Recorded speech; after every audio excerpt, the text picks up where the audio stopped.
Hejse, mit navn er Tommy. Kender mig nok fra VD Snowdragon alias Mathias, fordi jeg medvirkede i hans video, som også handlede om Teamwiper 7 guiden. Jeg vil gerne lige undskylde, for min computer er ikke så lydfri, som måske burde være hos jer andre. Men jeg vil gerne vise jer, hvordan man bruger Teamwiper.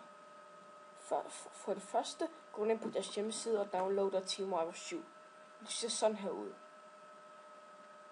Prøv at se. Mit Teamwiper er udløbet. Man har det kun en uge, og det er udløbet. Det kan man se heroppe. Men når du så har downloadet Teamwiper og kommer herind, så står der her i venstre side dit ID og din adgangskode. Og her til højre ser du dit partners ID, som man f.eks. kan skrive.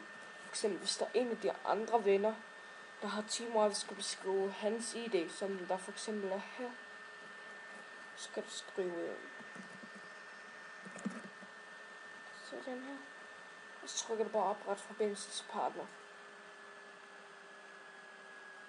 Og for eksempel, jeg har lige lavet et eller andet random ID. Så findes det ikke. Ellers hvis den anden ikke er på Teamwiper, kan du desværre ikke bruge hans. Teamwiper også. Teamwiper er til for at styre en andens computer, som der står her. Så man indtaster ID'en, så kan man ind på en andens computer. Og når man så er kommet ind på en andens computer, kan man gøre alt muligt. For eksempel til at hjælpe en ven med noget. Ellers var det for i dag. Ellers tak. Ses med.